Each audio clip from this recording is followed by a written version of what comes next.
النبی صلی اللہ علیہ وسلم ان نغطی رأسہ، تو اللہ کے رسول صلی اللہ علیہ وسلم نے حکم دیا کہ ایسا کرو ان کا سر ڈھک دو، سر کی طرف کا جو حصہ ہے یہ انہی کے چادر سے ڈھک دو، وَأَن نَجْعَلَ عَلَى رِجْلَيْهِ مِنَ الْإِذْخِرِ، اور پاؤں کا جو حصہ کھل رہا ہے اس پہ گھاس ڈال دو، اذخر ایک گھاس ہوتی ہے، گھاس ڈال کے ڈھک دو۔ ایسے ہی کفن دے دیا، کور میں اتار دیا۔ یہاں ایک سوال نہیں پیدا ہوتا کہ اور صحابہ کیا کر رہے تھے؟ کیا مالدار صحابہ کی کمی تھی؟ ابو بکر صدیق رضی اللہ تعالیٰ عنہ کیا کر رہے تھے؟ سب کو خیرات دینے والے۔ عثمان بن عفان رضی اللہ عنہ کیا کر رہے تھے؟ سب کو خیرات دینے والے۔ عبد الرحمن بن عوف رضی اللہ عنہ کیا کر رہے تھے؟ سب پر، سارے صحابہ پر اپنی دولت لٹانے والے۔ خود اللہ کے رسول صلی اللہ علیہ وسلم نے کیوں نہیں کیا؟ اتنے مالدار صحابہ کرام موجود تھے، ان کی موجودگی میں یہ نوبت کہ پاؤں پہ گھاس ڈالنا پڑا۔ کیا کوئی کفن خرید کے پورا نہیں کر سکتا تھا؟ کر سکتے تھے، لیکن مصعب بن عمیر کو اللہ کے پاس بے عزت کر کے نہیں بھیجنا چاہتے تھے، انہیں خیرات کے کفن میں نہیں بھیجنا چاہتے تھے۔ ان کا خود کا کفن جتنا تھا اللہ کے پاس پہنچنے کے لیے کافی تھا، یہ خیرات کا دھبا ان کے جسم پہ نہیں ڈالنا چاہتے تھے۔ وہ شہید ہو چکے، آپ کو کیسے پتا اس کو پسند کریں گے کہ نہیں پسند کریں گے؟ چادر ہے، چھوٹی ہے، لیکن اتنا ہے کہ ان کا کام چل جائے گا، کسی کے سامنے ان کو ہاتھ پھیلانے کی ضرورت نہیں ہے۔ زندگی میں انہوں نے ہاتھ نہیں پھیلایا، آج اللہ کے پاس جا رہے ہیں، آخری گھڑی ہے، کیوں ان کا ہاتھ نیچے کریں؟ ہم ہاتھ اونچا کر کے اللہ کے پاس جائیں گے۔ اس لیے صحابہ کرام رضی اللہ عنہ نے ان کو الگ سے کفن نہیں دیا، جو کم ہو رہا تھا اس کو پورا نہیں کیا، پاؤں کا حصہ پورا نہیں کیا، اور آج ہم پورا کفن خرید کے لا کے دے رہے ہیں۔ کروڑ پتی مر رہا ہے، دوسرا پورا کفن لا کے دے رہا ہے اس کو، اور اس کو ہم بہت اچھا سمجھ رہے ہیں کہ بہت نیک کام کر رہے ہیں۔ بھائی یہ تکریم میت کے خلاف ہے، میت کی عزت کے خلاف، اس کی خودداری کے خلاف ہے۔ اگر آپ کسی مالدار آدمی کے مرنے کے بعد اپنے پیسے سے اس کو کفن دیتے ہیں، اس کی خودداری پر ضرب لگاتے ہیں، اس کی خودداری کو ٹھیس پہنچاتے ہیں۔ آپ کو کوئی حق نہیں پہنچتا کہ زندگی پر اس کا ہاتھ اوپر تھا، دینے والا تھا، آج تم نے اس کے ہاتھ کو نیچے کیسے کر دیا؟ اس لیے وراثت میں جو سب سے پہلا خرچہ مائنس کرنا ہے، آپ وراثت کی کوئی بھی کتاب پڑھیں، کسی بھی مسلک کے لیے کوئی کتاب پڑھیں، آپ کو ترکے میں سب سے پہلا حصہ جو مائنس کرنے کا اصول ملے گا وہ یہی کہ تجہیز تکفین، کفن دفن پہ جو خرچہ لگے گا وہ مائنس کیا جائے گا۔ تو وفات کے وقت اگر کسی نے دے دیا ہے تو وراثت بٹتے وقت اس کو ادا کر دیا جائے، سمجھ رہے ہیں؟ جس کا اپنا مال ہے نا، اسی مال میں سے وہ دے دیا جائے، کفن دفن، کسی کا احسان نہ لادا جائے۔ کوئی غریب ہے تو الگ بات ہے نا، کوئی فقیر ہے بیچارے کے پاس کفن کا بھی پیسہ نہیں ہے تو الگ بات ہے، لاوارث لاش ہے تو ٹھیک ہے آپ دے دیں کفن، لیکن ایک آدمی ہٹا کٹ، ایک آدمی مطلب اتنی جائیداد چھوڑ کے جا رہا ہے اور آپ خیرات کے کفن میں اسے اللہ کے پاس بھیج رہے ہیں، یہ تو ٹھیک نہیں ہے۔ تو یہ پہلی چیز، وراثت کے مال میں یعنی وارثین تک مال بانٹنے سے پہلے پہلا جو خرچہ مائنس کیا جائے گا وہ کفن دفن کا۔ آگے بڑھتے ہیں، دوسرا جو خرچہ مائنس کیا جائے گا وہ ہے قرض۔ قرض،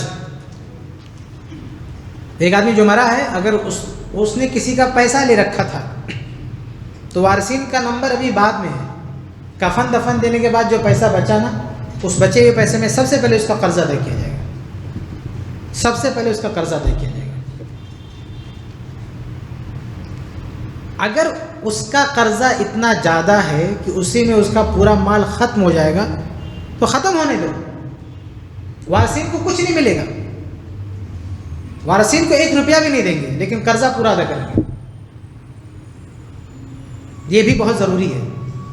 آج صورتحال یہ ہے میرے بھائیوں کہ ایک آدمی کی وفات ہوتی ہے، جنازے میں اس کا بیٹا یا چاچا ماما کوئی کھڑا ہو کے کہتا ہے تو بھائیوں اگر کسی کا پیسہ یا باقی ہو تو آ کے ہم سے لے لینا، ہم اس کے ذمہ دار ہیں۔ 5 دن کے بعد کوئی جاتا بھگا دیتا، اس کو نہیں دیتا، یہ نہیں دیتا جی، اعلان کرنے میں بڑے جذبات میں آ کے اعلان کر دے گا آ کے ہم سے مل لینا، اب جاؤ گے اس سے لینے کے لیے تو دنیا بھر کا ثبوت پروف حجت بازی یہ سب کر کے بھگا دے گا، نہیں دے گا اس کو۔ حالانکہ یہ اعلان کرنے کی ضرورت نہیں ہے کہ ہم ذمہ دار ہیں، آپ کا ایک ذمہ دار، اس کا پیسہ ہے نا بھائی، آپ یہ اعلان کرو کہ ان کی جو جائیداد ہے، ان کا جو بھی حصہ ملتا ہے، وراثت جب بٹے گی تو اس میں جس کا بھی حصہ بننا ہے آ جاؤ لے لو، یعنی آپ کو کوئی احسان کرنے کی ضرورت نہیں ہے، بیٹا ہونے کی حیثیت سے یا چاچا ماما ہونے کی حیثیت سے، ان کی جائیداد ہے نا، اس میں سے دے دیں گے۔ تو یہ دوسرا ترکے کی تقسیم میں دوسرا خرچہ جو مائنس کریں گے وہ کیا ہے؟ قرض کی ادائیگی۔ اس تعلق سے دیکھیں حدیث سنیں، سنن ترمذی کی حدیث سے۔ اصل میں اللہ تعالیٰ نے قرآن مجید میں کیا کہا ہے؟ آپ دیکھیں سورہ نساء، سورہ 4 آیت نمبر 11 میں آپ دیکھیں، اس میں اللہ تعالیٰ فرماتا ہے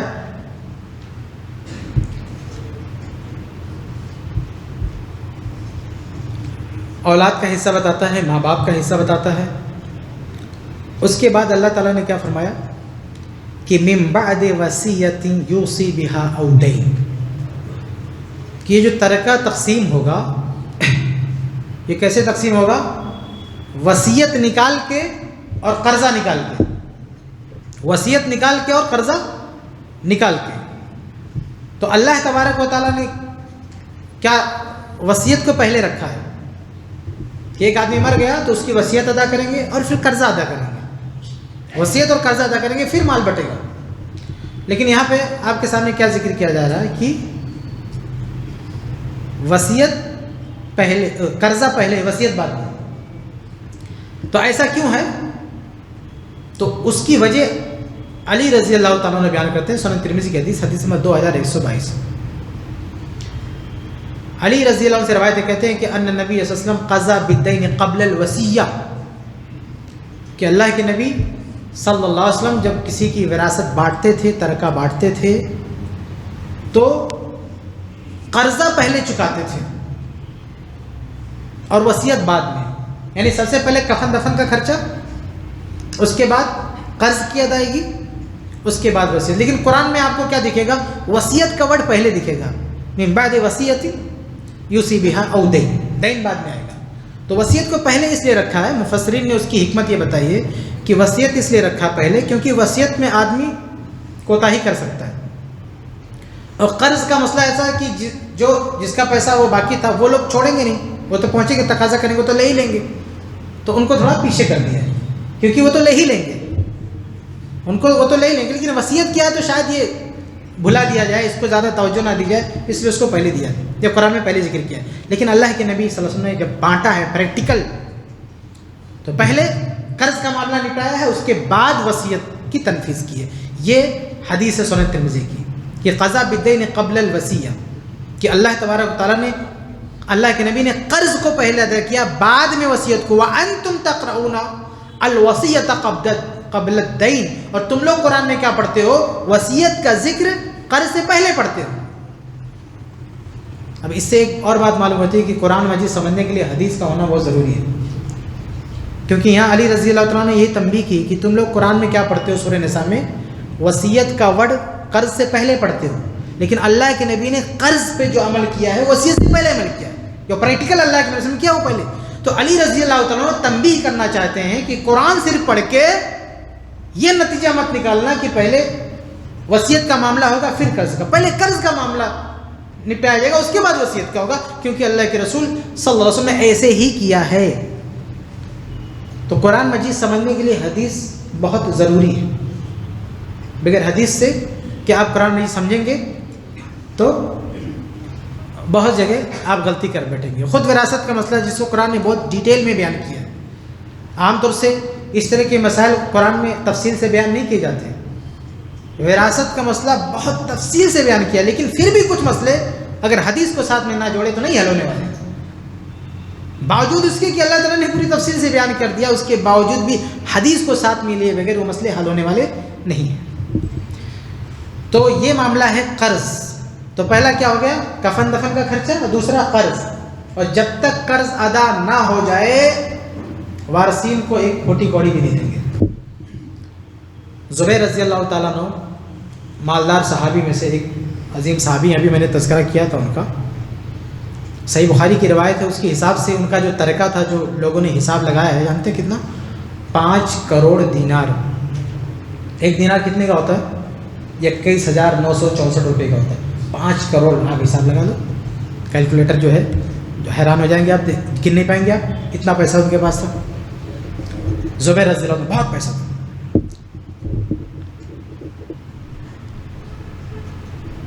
تو ان کے جو وارثین تھے اور کچھ لوگوں کے لیے وصیت کیا تھا ان کے بچوں کے لیے. زبیر رضی اللہ تعالیٰ عنہ نے، صحیح بخاری کی روایت ہے، انہوں نے اپنے بیٹے سے کہا تھا کہ تمہارے جو بیٹے یعنی میرے پوتے وارث نہیں ہوتے، بیٹا ہو تو پوتا وارث نہیں ہوتا، تو غیر وارث کے لیے وصیت کر سکتے. تو انہوں نے وصیت کیا تھا کہ اتنا ہمارے پوتوں کو دے دینا. تو جب زبیر رضی اللہ عنہ شہید ہو گئے تو ان کے جو پوتے تھے نا، ان کے اپنے ابا یعنی عبداللہ بن زبیر رضی اللہ عنہ سے کیا کہہ رہے ہیں کہ ابا ہمارے دادا نے جو ہم کو دیا دو نا ہم کو. تو عبداللہ بن زبیر ڈانٹتے گئے چپ، جب تک ابا کا قرضہ نہیں نپٹ جائے گا ہم تجھ کو دینے والے نہیں ہیں. قرضہ کا یہ مطلب نہیں کہ پاس پیسہ کم تھا، پیسہ بہت تھا، لیکن بڑا آدمی بھی تو کبھی قرض کا معاملہ رہتا نا، کروڑ پتی آدمی کا بھی کہیں لین دین رہتا ہے. تو بہت پیسہ تھا زبیر رضی اللہ عنہ کے پاس، لیکن لین دین تو رہتا نا کہیں. تو زبیر رضی اللہ تعالیٰ نے کہا کہ جب تک میرے ابا کا قرضہ کا مسئلہ حل نہیں ہوگا میں کسی کو ایک کھوٹی کوڑی نہیں دوں گا. اور ان کا احتیاط دیکھیں، انہوں نے 4 سال تک، صحیح بخاری کی روایت، 4 سال تک حج کے میدان میں کھڑے ہو کے اعلان کرتے رہے کہ میرے ابا شہید ہو گئے، اگر کسی کا کوئی حساب نکلتا ہے تو آ کے مجھ سے لے لو، ابھی ہم نے ابا کی جائیداد بانٹی نہیں ہے، ویسے ہیں. تو کئی لوگ آئے، دیتے گئے لیتے، ایسے 4 سال اعلان کیا، 4 سال کے بعد بانٹا. ہم یہ نہیں کہتے ہیں کہ اسلام نے یہ سکھایا کہ 4 سال آپ کو، ان کا یہ تقویٰ، ان کا احتیاط کہ کسی دوسرے کا پیسہ ہماری جیب میں نہ آئے. کسی کو نہیں دیا ان کے بیٹے نے. سب جب ان کو اطمینان ہو گیا کہ اب کوئی قرض کا مطالبہ کرنے والا نہیں ہے، تب وارثین میں بانٹا، تب وصیت کی تنفیذ کی. وہ جو پوتے لوگ تھے نا ان کے اپنے بیٹے جو مانگ رہے تھے تب ان کو دیا، اور اس کے بعد ان کا اپنا حصہ ہے. تو یہ دوسرے نمبر پہ قرضہ چکایا جائے گا. بھائی قرضہ چکانے سے پہلے وارثین کو کچھ بھی نہیں دیا جائے گا. آگے بڑھتے ہیں. تیسرے نمبر پہ کیا ہے؟ وصیت کی تنفیذ. تیسرے نمبر پہ اگر وصیت کی، اچھا قرضہ دیکھیے ضروری نہیں کہ قرضہ ہو، قرضہ نہیں ہے تو اسکپ کر کے اس پہ آ جائیں گے، وصیت پہ آ جائیں گے. تو اگر قرضہ بھی ہے تو پہلے قرضہ چکائیں گے، اس کے بعد وصیت ہے تو وصیت نافذ کی جائے گی. لیکن وصیت کی تنفیذ سے پہلے کئی چیزیں دیکھنی ہوتی ہیں کہ جو مرنے والے نے جو وصیت کی ہے کیا وہ جائز ہے کہ ناجائز ہے. اگر ناجائز ہے تو ریجیکٹڈ، اس پہ عمل نہیں کریں گے. جیسے کسی نے کہا میرے مرنے کے بعد میرے مال سے چادر خرید کے فلاں مزار پہ چڑھا دینا، تو تھوڑی ایسا کریں گے، نہیں کریں گے، یہ تو ناجائز ہے. تو اگر ناجائز وصیت ہے تو ریجیکٹ کر دیں گے. اور اگر جائز وصیت ہے اور ثلث سے زیادہ ہے، 1/3 سے زیادہ ہے تو بھی ریجیکٹ کریں گے. اس کو کم کر کے 1/3 تک لے آئیں گے. البتہ اگر سارے وارثین زیادہ، کسی کے حق میں ابا نے وصیت کر دیا، دے دینا زیادہ، 1/3 سے بھی زیادہ ہے کسی پڑوسی کسی دوست کے بارے میں، تو اس کو 1/3 تک لایا جائے گا. لیکن اگر سارے وارثین چاہتے ہیں جو بچے کہ چلو ابا نے کہہ دیا 1/3 سے زیادہ ان کا بنتا تو نہیں ہے لیکن ہم دے دیتے، تو یہ بچے جو ہے دینا چاہیں دے دے، کوئی مسئلہ نہیں. لیکن یہ ضروری نہیں ہے دینا، ریجیکٹ کر سکتے ہیں اس کو. 1/3 سے زیادہ وصیت قانونی طور پہ نافذ نہیں کی جائے گی. وارثین کو اختیار ہے، وہ چاہیں تو دے دیں، ان کا مسئلہ، کیونکہ مال ان کا وارثین کا ہے. وہ دے دیں گے تو سمجھو وہ اپنا مال دے رہے ہیں، نہ کہ ابا کا مال دے رہے ہیں. ٹھیک ہے، یعنی ابا کی طرف سے تو 1/3 ہی جائے گا، لیکن ابا نے جو اور بڑھا دیا ہے وہ ابا کا حق نہیں تھا، جو بڑھا دیا وہ بچوں کا ہے. تو بچے اپنے حق میں سے دینا چاہیں ابا کی جو ہے خواہش کو سامنے رکھتے ہوئے تو دے دیں، الگ مسئلہ. تو یہ ایک شرط ہے کہ وصیت جائز ہونی چاہیے، 1/3 سے زیادہ نہیں ہونا چاہیے. 1/3 سے زیادہ ہونا چاہیے. کیا دلیل ہے؟ شروع میں ایک حدیث آپ کو سنا چکا ہوں کہ سعد بن ابی وقاص رضی اللہ عنہ کیا فرماتے تھے کہ میں پورا مال دینا چاہتا ہوں. تو اللہ کے رسول صلی اللہ علیہ وسلم نے کہا کہ نہیں پورا نہیں، تو کہا آدھا دینا چاہو، کہا آدھا بھی نہیں. تو کہا ثلث دے دوں، کہا ثلث دے سکتا لیکن یہ بھی بہت زیادہ ہے. وہ حدیث میں آپ کو شروع میں سنا چکا ہوں. وہی دلیل ہے کہ 1/3 سے زیادہ وصیت نہیں کر سکتے. یعنی کسی کے پاس 3 کروڑ ہے تو 1 کروڑ کی وصیت کر سکتا ہے، اس سے زیادہ کی وصیت وہ نہیں کر سکتا. تو پہلی شرط کیا ہے وصیت میں؟ جائز وصیت ہو. دوسری 1/3 سے زیادہ نہ ہو. اور تیسری وارث کے لیے نہ ہو. جو آلریڈی وارث کی لسٹ میں ہیں ان کے لیے وصیت نہیں ہو سکتی. حدیث ہے سنن نبی داؤد کی حدیث نمبر 2870. ابو امامہ رضی اللہ عنہ فرماتے ہیں کہ میں نے اللہ کے رسول صلی اللہ علیہ وسلم کو فرماتے ہوئے سنا ان اللہ قد اعطى كل ذی حق حقہ، کہ اللہ تعالیٰ نے وراثت کا مسئلہ بتاتے ہوئے جس وارث کا جتنا حق تھا اتنا دے دیا، اللہ نے طے کر دیا. فلا وصیت لوارث، اس لیے اب کوئی وارث کے لیے وصیت نہیں کر سکتا. جیسے ایک آدمی مر رہا ہے تو نہیں بول سکتا، یہ نہیں بول سکتا کہ میرے مال میں سے فلاں میرے بیٹے کو دے دینا، یا میرے مال میں سے اتنا میرے باپ کو دے دینا، میرے مال میں سے اتنا میری بیوی کو دے دینا، میرے مال میں سے اتنا میری والدہ کو دے دینا. نہیں، یہ نہیں بول سکتا. ارے بھائی اس کے ماں، اس کی بیوی، اس کے والد، اس کے والدہ، اس کے بچوں کو کتنا دینا ہے وہ اللہ نے طے کر دیا. تو نبی کیا فرماتے ہیں؟ ان اللہ قد آتا، اللہ دے چکا، اللہ طے کر چکا. اب وہ مرنے والا طے نہیں کر سکتا کہ ہاں جس کا اللہ نے طے نہیں کیا ہے، یعنی جو وارثین کی لسٹ سے باہر ہے، ان کے لیے مرنے والا 1/3 کے دائرے میں بول سکتا ہے کہ اس کو دینا. جیسے اس کے بیٹے بھی موجود ہیں تو پوتوں کو دے دینا، نواسی کو دے دینا، یا پڑوسی کو دے دینا، یا مسجد میں دے دینا، مدرسے میں دے دینا، کہیں بھی کہیں بھی دے دینا اس کو، وارثین کو چھوڑ کے. تو تیسرے اسٹیج پہ ہم کو کیا کرنا ہوگا؟ وصیت کا مسئلہ حل کرنا ہوگا. اگر وصیت ہے تو پہلا کفن دفن کا مسئلہ، دوسرا قرض کا مسئلہ، اور تیسرا وصیت کا مسئلہ. تو یہ تیسری شرط کیا وصیت میں؟ وارث کے لیے وصیت نہیں ہونی چاہیے. لیکن یہاں بھی ایک مسئلہ ہے کہ اگر سارے وارثین مل کے، ابا نے مان لو مرتے ٹائم بول دیا کہ میرا پھلاں بیٹا تم لوگ خوشحال ہو، پھلاں بیٹا تھوڑا کمزور ہے، ایسا کرنا اس کو میرے مرنے کے بعد تھوڑا زیادہ دے دینا، تو یہ تو رول کے خلاف ہے. اس کو ہم ریجیکٹ کر سکتے ہیں، یعنی بچے ریجیکٹ کر سکتے ہیں، قاضی ریجیکٹ کر سکتا ہے. لیکن اگر سارے وارثین بیٹھ کے یہ بولتے ہیں کہ بھائی ہمارے پاس تو اللہ نے بہت سارا نوازا ہے، وہ ہمارا ایک بھائی ہے، ابا کی خواہش تھی کہ اس کو زیادہ دے دیا جائے، مالی اعتبار سے کمزور، چلو دے دیتے، تو ایسا کر سکتے ہیں.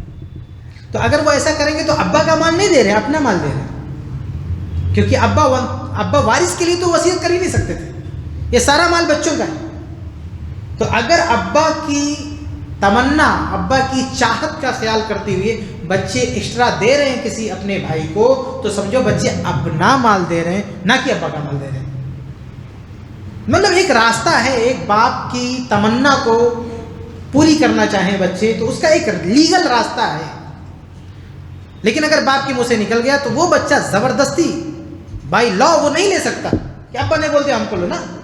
ہاں یہ بچے وارثین احسان کر کے اپنے جیب سے دینا چاہیں دے سکتے ہیں، اس بات کا خیال کرتے ہوئے کہ ابا کی چاہت تھی تو چلو ابا اس دنیا سے گئے، ان کی آخری خواہش تھی، آخری خواہش لوگ پوری کرتے، ہم نہیں پوری کر دیتے، اچھی بات ہے، کرنا چاہیے ہاں. لیکن رول کیا ہے وہ میں آپ کو بتا رہا ہوں. رول یہ ہے کہ وارث کے لیے وصیت نہیں ہے.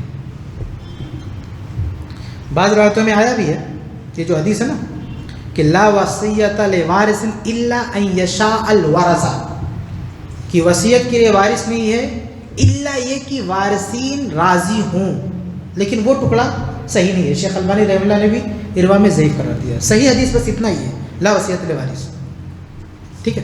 اور صحیح بھی مان لیں تو بات وہی ہے نا، مشروط ہے کہ وارث کے لیے وصیت نہیں، الا ان یشاء الورثہ، الا یہ کہ ورثہ چاہیں تو، ورثہ چاہیں تو دے سکتے ہیں، دیں گے تو اپنا دیں گے، باپ کا تو نہیں دیں گے، نہ چاہیں تو نہ دیں، ان کی مرضی.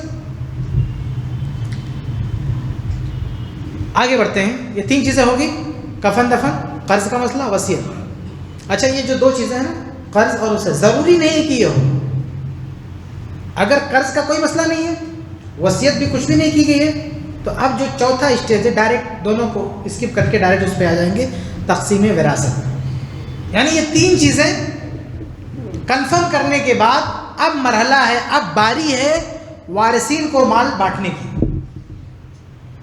ہمارے یہاں ہوتا کیا ہے، باپ مر گیا، اس کا مال بڑھتا بھی ہے تو پہلے اسٹیج میں یہ لے لیتے ہیں. کفن دفن کا کوئی سوچتا ہی نہیں ہے، قرضہ کا کوئی نہیں ڈسکس کرتا ہے، وصیت کوئی نہیں کھوج خبر لگا لیتا ہے نا. لیکن صحیح طریقہ یہ ہے کہ پہلے کفن دفن، پھر قرضہ، پھر وصیت، اس کے بعد یہ تقسیم وراثت۔ تو اب ہم آتے ہیں، یہ اصل جو ہے یہ مرحلہ ہے، یعنی اب باری ہے وارثین کی، مرنے والے کے جو ریئل وارثین ہیں ان تک مال پہنچانے کی باری ہے۔ لیکن ان تک مال پہنچانے سے پہلے ابھی تک تو ہم مال کو اسکین کر رہے تھے نا، کہ کسی اور کا کیا کیا حق بنتا وہ نکال لیتے۔ ابھی وارثین کو مال پہنچانے سے پہلے ان کو بھی فلٹر کرنا ضروری ہے کہ وہ مال لینے کے لیے ایلیجیبل ہے یا نہیں ہے۔ ہو سکتا ہے کہ وارثین کی لسٹ میں ہوں، لیکن لسٹ میں ہونے کے باوجود بھی کوئی ریزن ایسا ہو جس کی وجہ سے وہ بلاک ہو رہے ہو، یعنی مال ان کو دینا ٹھیک نہ ہو، مال کا حق کھو چکے ہوں، خونی رشتہ ہونے کے باوجود بھی، وارثین کی لسٹ میں کاؤنٹ ہونے کے باوجود بھی یہ پاسبل ہے کہ وہ اپنا حق کھو چکے ہیں۔ ایسا کب ہوتا ہے؟ ایسا اس کی کچھ وجوہات ہم اس کو بتائیں گے، لیکن اس سے پہلے ایک اور مسئلہ واضح کر دیں کہ وارثین کو جو فلٹر کرنے کی بات ہے نا، تو کچھ لوگ زبردستی وارثین کے گروپ میں گھس جاتے ہیں۔ سب سے پہلے ان کو نکال کے باہر کرنا ہے۔ جب مال بٹنا ہوتا ہے نا تو زبردستی کچھ لوگ گھس آتے ہیں کہ ہمارا ویسا ہمارا، تو ان کو کھینچ کے باہر نکالا کرنا ہے۔ یہ کون کون لوگ ہیں میں آپ کو گنا دیتا ہوں، لوگ پہچان نہیں پاتے، وہ ایسے آ کے کھڑے ہو جائیں گے، ایسا دکھے گا کہ یہ بھی وارث ہے، جبکہ وہ نہیں، وہ لے کے جاتا ہے، وہ لے کے بھی جاتا ہے۔ وہ کون کون ہے؟ سب سے پہلا شخص ہے گود لیا ہوا بچہ، سمجھ؟ ایک آدمی مر گیا، اس کی بیوی ہے، اس کے بھائی ہیں، اس کی بہن ہے، گود لیا ہوا بچہ ہے، اب اس کا مال بٹتا ہے، وہ سب سے آگے آ کے کھڑا ہوتا ہے، حالانکہ اس کا ایک پیسہ بھی حصہ نہیں ہے۔ دیکھیے اسلام میں تو یہ تصور ہی نہیں کہ آپ گود لے سکتے ہیں بچے کو، ٹھیک ہے، ہاں آپ اس کی پرورش کر سکتے ہیں، اس کا خرچہ سنبھال سکتے ہیں، اس کی کفالت کیجیے، بہت بڑے ثواب کا کام ہے، لیکن آپ اس کے باپ نہیں بن سکتے۔ کسی بچے کو اڈاپٹ کر کے آپ اس کے باپ نہیں بن سکتے، اس کو اپنا بیٹا نہیں بنا سکتے، سمجھ رہے؟ ہاں آپ اس کو پالیے پوسیے، اگر آپ کو لگتا ہے کہ کوئی بچہ لاوارث ہے، آپ اس کو پالنا پوسنا چاہتے ہیں، اسلام نے نہیں منع کیا، بہت اچھی بات ہے، آپ اس کے اپنے گھر پہ رکھیے، پالیے پوسیے، پڑھائیے لکھائیے، بڑا کیجیے، کون منع کر رہا ہے آپ کو؟ لیکن آپ اس کی شناخت نہیں چھین سکتے نا، آپ اس کے باپ کی جو نسبت ہے وہ چھین نہیں سکتے، اس کے باپ کی جگہ نہیں چھین سکتے، آپ اس کے باپ نہیں بن سکتے آپ۔ لیکن ہوتا کیا ہمارے یہاں مسلمانوں میں بھی اولاد نہیں ہو رہی ہے، کہیں سے بچہ اڈاپٹ کر لیا قانونی طور پہ، اور بعد میں جب مرا تو بچہ جائیداد میں حصہ لینے بیٹھ جاتا ہے، حالانکہ اس کا کوئی حصہ نہیں۔ بھائی مرنے والے کی بیوی ہے، بیوی کا حصہ ہے، مرنے والے کا بھائی ہے، بھائی، وارثین میں کون آئیں گے؟ جب کسی کا کوئی بیٹا نہیں ہے اور ایک اڈاپٹ کیا ہوا بچہ ہے، اس کا حصہ نہیں ہے، تو اس کا مال وارثین میں کون ہے؟ اس کی بیوی ہے، اس کے ماں باپ ہوں گے تو وہ ہیں، اس کے بھائی بہن ہیں تو وہ ہیں، تو ان کے بیچ میں آ کے وہ بچہ بھی کھڑا ہو جاتا ہے جس کو اڈاپٹ کیا، اس کا حصہ نہیں، اس کو نکال کے باہر کرنا، ٹھیک ہے، اس کا حصہ نہیں۔ ہم یہ نہیں کہتے دیکھیے اس کے ساتھ کوئی ظلم کرنا، اگر باپ کی خواہش تھی کہ اس کو دینا تو باپ اپنی زندگی میں ایک راستہ کیا وصیت کر سکتا ہے اس کے لیے، ٹھیک ہے۔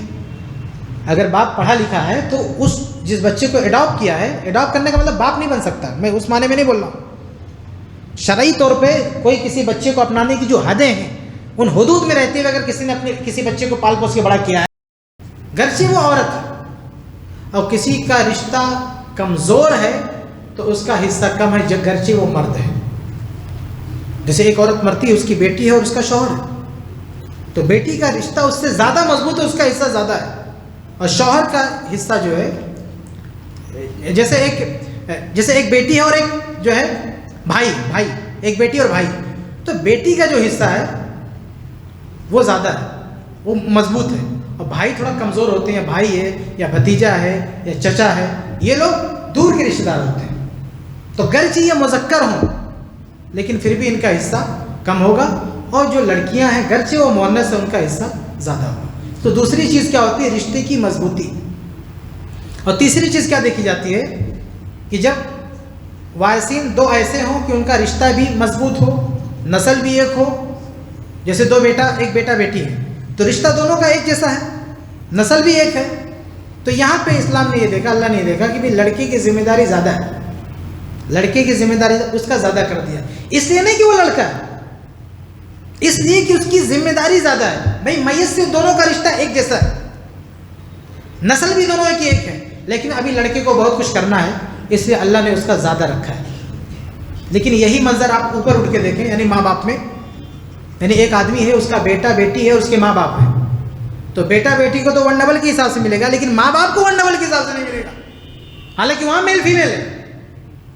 باپ کو 1/6 ملے گا، ماں کو بھی 1/6 ملے گا۔ کیوں؟ کیونکہ ان دونوں کے کندھوں میں ابھی کوئی ذمہ داری نہیں، سب بیٹوں نے سنبھال رکھا ہے۔ لیکن نیچے بیٹا بیٹی میں فرق کیا جا رہا ہے، کیوں؟ کیونکہ بیٹے کو بہت کچھ کرنا ہے، وہاں باپ کو بھی جانا ہے دنیا سے، اس لیے ماں کو بھی 1/6، باپ کو بھی 1/6، ماں کا بھی چھٹا، باپ کا بھی چھٹا، وہاں 1 ہے، لیکن نیچے سیم نیچے بیٹا بیٹی ہے، یعنی ایک ہی فاصلے پر دونوں ہیں۔ ڈائریکٹ ماں باپ والدین بھی ڈائریکٹ رشتہ دار ہے، بیٹا بیٹی بھی ڈائریکٹ رشتہ دار ہے، بیٹا بیٹی ڈائریکٹ اپنا خون ہے، ماں باپ بھی ڈائریکٹ ایک ہی خون ہے، لیکن بیٹا بیٹی میں 1 کے حساب سے، ماں باپ میں 1 کے حساب سے نہیں، سیم ٹو سیم 1/6 دونوں کو۔ کیوں؟ کیونکہ وہاں جو باپ ہے اس کے کندھے پہ اتنی ذمہ داری ابھی نہیں ہے، لیکن یہاں جو بیٹا ہے اس کے کندھے پہ ذمہ داری، اس لیے اس کا حصہ زیادہ کر دیا۔ یہاں بیٹا بیٹی کی وجہ سے نہیں، جسم دیکھ کے نہیں۔ تو خلاصہ یہ ہے کہ اسلام نے کہیں ایسا نہیں کہا ہے کہ لڑکی ہوگی تو اس کا حصہ آدھا کر دیں گے اور لڑکا ہوگا تو اس کا حصہ زیادہ کر دیں گے، ایسا نہیں ہے، بلکہ اسلام نے نسل دیکھی ہے، رشتے کی مضبوطی دیکھی ہے، ذمہ داری دیکھی ہے۔ تو یہ رشتے کی مضبوطی، نسل، ذمہ داری، یہ سب جب اکٹھا ہو جاتی ہے تو حصہ بڑھتا ہے، اور ان تینوں میں جو جتنا کمزور ہوتا جاتا ہے اس کا حصہ گھٹتا جاتا ہے۔ یہاں میل فیمیل کا کوئی چکر نہیں، کوئی مسئلہ نہیں، ٹھیک ہے۔ تو یہ ایک اعتراض تھا، اس کو میں نے کلیئر کر دیا۔ اب آگے بڑھیں گے، ہم بات یہ کرتے ہیں کہ اب دیکھتے ہیں کہ ہمارے یہاں جو وراثت پہ عمل نہیں ہو رہا نا، اب دیکھیں وراثت پہ کہاں عمل ہو رہا ہے، بہت کم عمل ہو رہا ہے۔ اس کی وجہ کیا ہے، اس کے اسباب کیا ہے، اس پر ہم بات کر لیتے ہیں، پھر انشاءاللہ ہم یہ موضوع ختم کرتے ہیں۔ تو دیکھیں سب سے پہلی وجہ کیا ہے، ہمارے یہاں جو وراثت کے نظام پہ عمل نہیں ہوتا، سب سے پہلی وجہ ہے جہالت، یعنی اس علم سے دوری۔ جہالت یعنی ہمیں پتہ ہی نہیں، اسلام کا قانون وراثت ہم کو معلوم ہی نہیں ہے، اور اس پر بات بھی نہیں ہوتی ہے۔ آپ دیکھیں ہماری مسجدوں میں اتنے سارے خطبے ہوتے ہیں، میں نے تو کئی لوگوں سے پوچھا کہ آپ اس مسجد میں کتنے سال سے نماز پڑھ رہے ہو، جمعہ پڑھ رہے ہو، تو کسی نے بتایا کہ میں تو 40 سال سے، کسی نے کہا 20 سال سے۔ میں نے کہا وراثت کے موضوع میں کتنا خطبہ آپ نے سنا ہے؟ تو کہتا ہے ایک بھی نہیں۔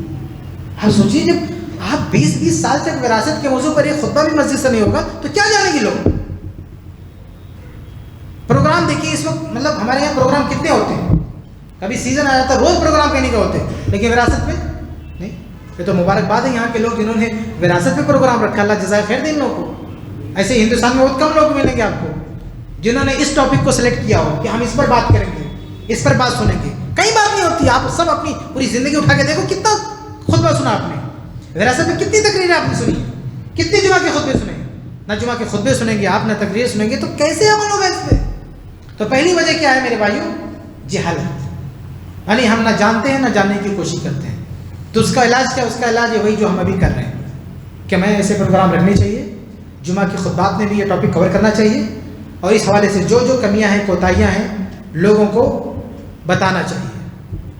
اللہ تعالیٰ نے قرآن میں کیا کہا کہ بھی آباؤکم ابناؤکم لا تدرون ایہم اقرب لکم نفعا، کہ اللہ نے جو حصہ بتایا تو کہا کہ باپ بیٹا کون تمہارے لیے زیادہ مفید ہے تمہیں نہیں پتا، فریضۃ من اللہ، یہ اللہ نے طے کر کے رکھا ہے حصہ۔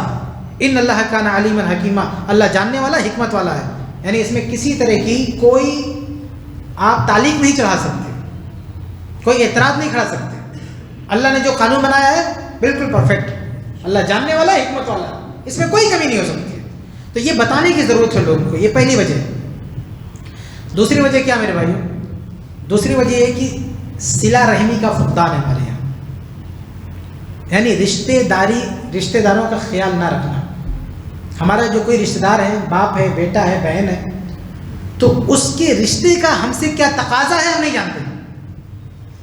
اب اس میں بہت طرح کے رشتے آئیں گے، جیسے ماں کا رشتہ، کہتے ہیں ماں کے قدموں کے نیچے جنت ہے نا، یہ ہم سنتے ہیں، لیکن اس جنت کے حصول کا ایک بڑا تقاضا کیا ہے کہ باپ مر گیا تو ماں کا جو حصہ بنا لا کے دے دو آپ، لیکن ہمیں نہیں پتا۔ یعنی صلہ رحمی کا جو یہ صلہ رحمی کا تو صلہ رحمی رشتہ داری نبھانا، تو رشتہ داری نبھانے کا سب سے بڑا تقاضا یہ ہے کہ اس کا جو وراثت میں حق ہے وہ آپ دے دو۔ ابھی کسی بہن کی شادی ہوئی ہے، کسی بہن کی شادی ہوئی، ہماری بہن کی شادی ہوئی ہے، اگر اس کا ہسبینڈ دوسری شادی کرنا چاہے تو لاٹھی فرسا لے کے پہنچ جائیں گے. تو میری بہن کو جو ہے روڈ پہ لائے گا, دوسری شادی کر رہا, اس کو کھلا ہی نہیں پا رہا تو دوسری شادی کر رہا. بھائی اتنا بہن سے پیار ہے تو ابا کی زیادہ میں حصہ دو نا اس کو. ہاں اب لڑائی کرنا ہوا تو پہنچ گئے, ہاں بہنوں کو مارنے پہنچ گئے, دوسری شادی کر رہا اور حصہ دینے کے لیے نہیں پہنچے کہ ابا مر گئے ہو, آپ آؤ, آپ اپنا حصہ لے کے جاؤ. تو رشتے داری نبھانے کا طریقہ نہیں معلوم ان کو. اللہ کے نبی صلی اللہ علیہ وسلم کی حدیث ہے مسند احمد کی کہ لا یکن لأحد ثلاث بنات او ثلاث اخوات, جس کی 3 بیٹیاں ہوں یا 3 بہنیں ہوں, فیتق اللہ فینا, ان بہنوں کے بارے میں اللہ سے ڈرے, مطلب ان کے حقوق نہ مارے, اور یحسن الیہن, ان کے ساتھ احسان کرے, اچھا سلوک کرے. تو بہنوں کے بارے میں اللہ سے ڈرنے کا تقاضا, ان کے ساتھ حسن سلوک کا تقاضا کیا ہے؟ ایک تقاضا یہ بھی کہ ان کا جو حصہ بنتا وہ دے دو. دخل الجنہ, جو ایسا کرے گا وہ جنت میں جائے گا. تو تاکید کی گئی ہے کہ بہنوں کا جو حق ہے, بہنوں کی رشتہ داری کی جو ذمہ داری ہے وہ ہم نبھائیں, اور کسی طرح کا کوئی بہانہ نہ کریں. انشاءاللہ اگلا ٹاپک ہے, اس میں آپ اس حوالے سے تفصیل سنیں گے. میں اس حوالے سے زیادہ تفصیل پیش نہیں کروں گا, صرف آپ کو یہ یاد دلا رہا ہوں کہ جو رشتے ہیں, ان رشتوں کے تقاضے صرف یہ نہیں ہیں کہ دوسرے معاملات میں پہنچ جائے اچھل کے, فلائٹ سے پہنچ جائیں گے, لیکن جب پیسہ دینا ہوا, باپ کا حصہ دینا ہوا تو نہیں, ٹائنٹا فش, یہ نہیں ہونا چاہیے. جو اصل حق ہے اس کو آپ پورا کیجیے, اپنے بہن کے تعلق سے جو اصل ذمہ داری ہے وہ نبھائیے. دیکھیں صحیح بخاری, صحابہ کرام کی زندگی آپ پڑھیے نا کہ انہوں نے اپنی بہنوں کے لیے کتنی قربانیاں دی ہیں. ماقل بن یسار رضی اللہ تعالیٰ عنہ ایک صحابی ہے, یہ کہتے ہیں, صحیح بخاری کی حدیث سے کہتے ہیں, زوجت اخت لی من رجل, میں نے اپنی بہن کی شادی ایک آدمی سے کر دیا. میرے باپ نہیں تھا تو بھائی شادی کرتا, شادی کر دیا, فتح لگا, اس نے طلاق دے دیا. حتی اذن قدت عدتها جاء یخطبها, اور طلاق دینے کے بعد عدت ختم ہوئی تو دوبارہ آ رہا ہے, کہہ رہا بھائی آپ کی بہن کو ہم نے طلاق دیا تھا پھر سے شادی کر دو. اور اس کے بعد ماقل کہتے ہیں رضی اللہ عنہ کہتے ہیں, اس کو ڈانٹا, کہا زوجتک وفرشتک واکرمتک فطلقت, کہ میں نے تجھے اپنی بہن دیا تھا, شادی کی تھی, تو نے اس کو طلاق دے دیا. ثم جئت تخطبها, پھر کیا منہ لے کے آیا ہے دوبارہ خطبہ دینے, پھر دوبارہ کیا منہ لے کے آیا, میں تمہیں دوبارہ اپنی بہن کو تیرے پاس بھیجوں گا؟ لا, نہیں, واللہ, اللہ کی قسم, لا تعود الیک ابدا, میری بہن تیرے گھر دوبارہ کبھی نہیں جا سکتی. یہ ایک بھائی کی غیرت ہے جس نے باپ کے بعد اپنی بہن کی شادی کی, رشتہ ٹوٹ گیا, گھر پہ لا کے بٹھایا, شوہر آ رہا ہے اس کو بھگا رہا کہ میری بہن کے ساتھ ایک بات تو غلطی کر چکا, دوبارہ موقع نہیں دوں گا. اگر ہم اس جگہ پہ ہوتے تو کیا کرتے ہیں؟ اگر ہم نے اپنی بہن کی شادی کی ہو, رشتہ ٹوٹ گیا, اور شوہر آ کے بھائی سے ہاتھ گوڑ جوڑے, بھیا اپنی بہن کو بھیج دو, تو دھکے مار کے بھگا, نکل یہاں سے, وہ تو تیار, اب کیا مسئلہ. لیکن یہ بھائی کیا کہہ رہا ہے کہ نہیں, اللہ کی قسم میری بہن نہیں جائے گی تیرے گھر پہ, تو نے میری بہن کو تکلیف دیا. اس کے بعد کیا ہوتا ہے؟ وَكَانَتِ الْمَرْأَةُ تُرِيدُ أَن تَرْجِعَ, دیکھیے بہن بھی چاہتی تھی کہ میں چلی جاؤں, لیکن بھائی روک رہا ہے. فَأَنزَلَ اللَّهُ هَذِهِ الْآيَةَ, تو اللہ تعالیٰ نے یہ آیت نازل کی, فَلَا تَعْزُلُوهُنَّ, کہ طلاق ہونے کے بعد اگر دونوں ملنا چاہیں آپ روکو مت. تو اللہ کے نبی صلی اللہ علیہ وسلم نے ماقل کو بلوایا اور کہا اللہ کا حکم آیا ہے, تم یہ شادی روک نہیں سکتے. تو ماقل کہا الآن افعل یا رسول اللہ, اللہ کے رسول جب اللہ کا حکم آ گیا تو میں کیسے روک سکتا ہوں. فزوجہ, دوبارہ بہن کی شادی کرا دیا. تو یہ ایک بھائی, صحابہ کرام کے دور میں بھی یہ حالات آتے تھے. آج آدمی روتا ہے, او بہن کو شادی کرا دیا, پھر واپس آ کے بیٹھ گئی, اب حصہ بھی کہاں سے دوں. یہ صحابہ کرام کے دور میں بھی ہو رہا تھا ایسا کہ بہن کی شادی ہوتی تھی, ٹوٹتی تھی, وہ سنبھالتے تھے. بلکہ ایک اور حدیث صحیح بخاری کی, جابر رضی اللہ تعالیٰ عنہ کی, کہ ان کے ابا میدان جنگ میں شہید ہوئے, اس کے بعد 9 بیٹیاں چھوڑی, 9 بیٹیاں, اور مائنس میں گئے تھے, کچھ تھا بھی نہیں. تو اپنے بیٹے کو بلا کے جابر کو کیا بولتے ہیں, عبداللہ رضی اللہ عنہ, کہتے بیٹا میں جنگ پہ جا رہا ہوں, ہو واپس نہ ہو, تو میرا جو قرضہ وہ چکا دینا, اور یہ جو میری 9 بیٹیاں, یہ تمہاری بہنیں, ان کی دیکھ بھال کرنا. ابا شہید ہو گئے. اس کے بعد جابر رضی اللہ تعالیٰ عنہ نے ایک لڑکی سے شادی کیا, ایک عورت سے, سن رسیدہ بڑی عمر کی عورت سے شادی کیا. اللہ کے رسول صلی اللہ علیہ وسلم کو پتہ چلا, کہا کہ جابر نکاح یا جابر, جابر تم نے شادی کر لی ہے؟ فقلت نا, جابر کہتے ہیں کہ ہاں میں نے شادی کر لی ہے. قال ماذا ابکرا ام سیبا, اللہ کے رسول صلی اللہ علیہ وسلم نے پوچھا کہ باقرہ سے شادی کیا یا صحیبہ سے؟ تو کہا اللہ کے نبی بل صحیبہ، نہیں میں نے صحیبہ سے نہیں، عمر دراز عورت سے شادی کیا۔ کہا فحلّا جاریۃ طلائبکا، ایسا کیوں؟ کسی کنواری سے شادی کرتے تم اس کے ساتھ کھیلتے ہو، تمہارے ساتھ کھیلتی۔ اصل میں اللہ کے رسول جانتے تھے کہ یہ پیسے کے حساب سے بڑے کمزور ہیں، زیادہ زیادہ ایک شادی کرنے کی پوزیشن میں ہے، تو جب ایک ہی کرنا ہے تو کم سے کم اپنی ہم عمر کی لڑکی سے کرنا چاہیے۔ تو اللہ کے نبی نے کہا ایسا کیوں کہ اتنی بڑی عمر کی لڑکی سے شادی کر لیا؟ ارے ہم عمر لڑکی سے شادی کرنا چاہیے تھا۔ تو جابر رضی اللہ نے آگے ایکسپلین کیا کہ ان ابی قتل یوم احد، ابا احد میں شہید ہو گئے، وترک 9 بنات، 9 بیٹیاں چھوڑی ہیں، کن لی 9 اخوات، یہ میری 9 بہنیں ہیں، فکرہت ان اجمع الیہن جاریۃ خرقا مثلہم، تو مجھے یہ پسند نہیں آیا کہ ایک نئی نویلی اور باکرہ لڑکی سے شادی کر دوں اور اسے بھی بہنوں میں شامل کر دوں، ولیکن امرأۃ، لیکن میں چاہتا تھا ایک تجربہ کار عورت ہو، تمشطہن، جو میری بہنوں کو کنگھی دے، نہلائے دھلائے، وتقوم علیہن، ان کا خیال رکھے، ان کی پرورش کرے۔ جب اللہ کے نبی صلی اللہ علیہ وسلم نے یہ سنا کہ اس بندے نے تو اپنی 9 بہنوں کی خاطر اتنی بڑی قربانی دی ہے، کیا کہا؟ بخاری کے الفاظ ہے، ابھی تھوڑی دیر پہلے کہہ رہے تھے باقرہ سے کرنا چاہیے تھا، لیکن جب جابر رضی اللہ عنہ نے ایکسپلین کیا تو نبی نے کیا کہا؟ اصبتا، تم نے بہت اچھا کیا، کہا تم نے بہت اچھا کیا، بخاری کے الفاظ ہے۔ تو یہ آدمی 2 بہن کی شادی کر لے تو جائیداد ہڑپ کر لیتا ہے، یا 9 بہنوں کو پال پوس کے بڑا کیا۔ جابر رضی اللہ عنہ نے جائیداد ہڑپی تھی ہی نہیں، جائیداد تو مائنس میں گئے تھے ابا، تو آپ شادی کرنے کے بعد کہتے ہو جائیداد نہیں دیں گے؟ ارے اگر جائیداد نہ ہو تو کیا بہنوں کی شادی نہیں کرو گے؟ ان کی دیکھ بھال نہیں کرو گے آپ؟ اور اگر آپ نے کچھ کر دیا تو ان کی جائیداد ہڑپ کر لو گے؟ تو یہ نہیں ہونا چاہیے میرے بھائی۔ صحابہ کرام کی زندگی ہم پڑھے، وہاں ہمیں اس کے بے شمار، تو یہ بھی ایک وجہ ہے۔ خلاصہ یہ کہ جو صلہ رحمی کے تقاضے ہیں، رشتہ داری نبھانے کے جو تقاضے وہ ہم نہیں جانتے ہیں۔ ایک اور چیز ہے میرے بھائیو، وجہ کیا ہے؟ یہ جو منکر ہے، جو حرام کام ہے، اس کے خلاف نفرت نہیں ہمارے دلوں میں، جبکہ نفرت پیدا کرنا چاہیے، ایسے لوگوں سے گھن محسوس کرنا چاہیے جو اپنی بہنوں کا حصہ ہڑپ کر کے رکھیں۔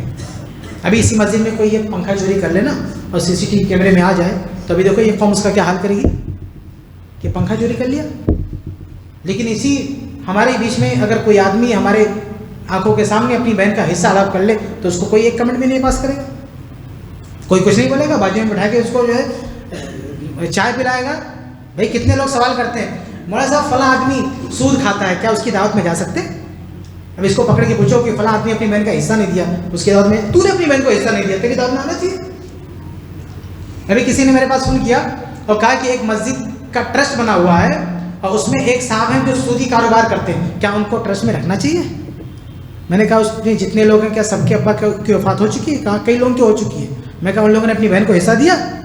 کہا نہیں دیا۔ میں کہا ان لوگوں کو رکھنا چاہیے؟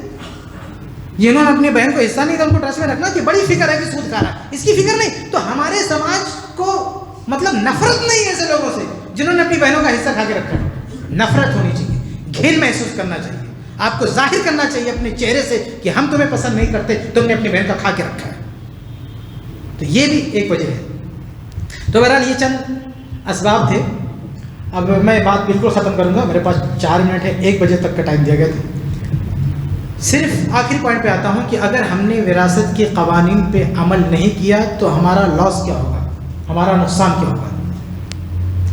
تو اس کا دیکھیے ایک نقصان تو یہ ہے کہ اسی دنیا میں اللہ کی پکڑ میں ہم آ سکتے ہیں، اللہ کا کوئی قہر نازل ہو سکتا ہے، اللہ کا کوئی عذاب نازل ہو سکتا ہے۔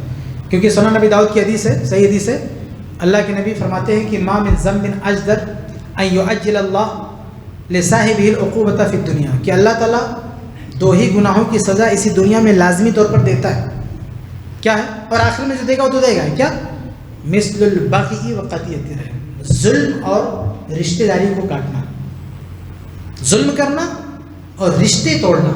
تو اگر کوئی اپنی بہن کو حصہ نہیں دے رہا تو اس پہ ظلم بھی کر رہا ہے اور رشتہ داری کو بھی توڑ رہا ہے، یہ ڈبل جرم کر رہا ہے۔ یہ جو حدیث آئی نا کہ 2 پاپ کی سزا اللہ دنیا ہی میں دیتا ہے، دونوں پاپ ایک ساتھ کر رہا ہوتا ہے، اپنی بہن کو حصہ نہ دینے والا دونوں پاپ ایک ساتھ کر رہا ہوتا ہے۔ تو یہ دنیا میں سزا مل سکتی ہے اس کو۔ ایک اور لاس کیا ہے؟ ہو سکتا ہے اس کی عبادت قبول نہ ہو، کیونکہ صحیح مسلم کی روایت کیا ہے کہ ایک آدمی اللہ کی طرف ہاتھ کھاتا ہے، اللہ میری یہ سن لے یہ سن لے، اللہ کیا کہتا ہے؟ مطعمو حرام، مشربو حرام، ملبسو حرام، غذی بالحرام فانا یستجاب لذلک، اس کا کھانا حرام کا، اس کا پینا حرام کا، اس کا پہننا حرام کا، اس کے جسم کی جو غذا بنی وہ حرام کی، تو اللہ کہاں سے اس کی سنے گا؟ یہ دوسرا لاس ہے کہ عبادت پہ پانی پھر جائے گا. اپنی بہن کا کھائے تو اس دن کے بعد سے عبادت خطرے، اور اس سے پہلے جو عبادت کی ہے یعنی بہن کا کھانے سے پہلے وہ بھی داؤ پہ لگ جائے گی. صحیح مسلم کی دوسری حدیث ہے کہ قیامت کے اللہ کے نبی صلی اللہ علیہ وسلم نے پوچھا کہ اتدرون ما المفلس، تمہیں پتہ ہے کہ کنگال کون ہے؟ صحابہ نے کہا اس کے بعد دینار درہم نہ ہو کنگال ہے.